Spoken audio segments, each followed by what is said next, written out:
ചില കുട്ടികൾ അഡൽട്ട് സ്റ്റേജിൽ എത്തുമ്പോൾ ഒരു സെക്ഷൽ ഐഡന്റിറ്റി പ്രോബ്ലംസ് കാണിക്കാറുണ്ട്. അതേപോലെ തന്നെ ഒരു റിലേഷൻഷിപ്പിലാണെങ്കിൽ അവർക്ക് റിലേഷൻഷിപ്പിൽ പ്രോബ്ലംസ് കാണിക്കാറുണ്ട്, ഡോമിനൻസ് കാണിക്കാറുണ്ട്. ഇങ്ങനെയുള്ള പ്രശ്നങ്ങളൊക്കെ എന്തുകൊണ്ടാണ് ഉണ്ടാവുന്നത് എന്ന് നോക്കാം. ഞാൻ ഷെജീന നാസർ, ഒയാസിസ് ആയുർ ക്ലിനിക്, ചാമക്കാല. ഫ്രോയിഡിന്റെ തിയറി അനുസരിച്ച് കുട്ടികൾ ഒരു 3 to 6 years ഫാലിക് സ്റ്റേജ് എന്ന് പറയും. ആ സ്റ്റേജിലുള്ള കുട്ടികൾക്ക് കൂടുതലും അവരുടെ ജെനൈറ്റൽ പാർട്സിലേക്കാണ് അവരുടെ കൂടുതലും ശ്രദ്ധ പോകുന്നുണ്ടാവുക. അത് സ്വന്തം ജെനൈറ്റൽ പാർട്സിലേക്കോ അല്ലെങ്കിൽ മറ്റുള്ളവരുടെ ജെനൈറ്റൽ പാർട്സിലേക്കോ ഉള്ളൊരു ശ്രദ്ധ നമ്മൾ കണ്ടുവരാറുണ്ട്.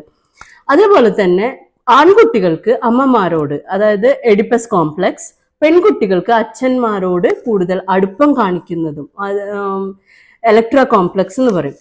ഈ ഒരു അടുപ്പം കാണിക്കുന്നതിനെ ഒരു ബ്ലോക്ക് വരിക, അല്ലെങ്കിൽ അതിനകത്ത് എന്തെങ്കിലും ഇഷ്യൂസ് വരികയോ ആ റിലേഷൻഷിപ്പിനകത്ത് എന്തെങ്കിലും പ്രോബ്ലംസ് ഉണ്ടാവുകയോ ചെയ്യുന്ന കുട്ടികളിലാണ് അവർ മുതിർന്ന ഒരു സ്റ്റേജിലേക്ക് എത്തുമ്പോൾ ഈ രൂപത്തിലുള്ള റിലേഷൻഷിപ്പിലുള്ള പ്രശ്നങ്ങളോ അതല്ലെങ്കിൽ അറ്റൻഷൻ സീക്കിങ്ങോ, കൂടുതൽ അറ്റൻഷൻ സീക്കിങ് കാണിക്കുകയോ അല്ലെങ്കിൽ ഡോമിനൻസ് കാണിക്കുകയോ ഒക്കെ ചെയ്യുന്നത്. അതുകൊണ്ട് take care of your children.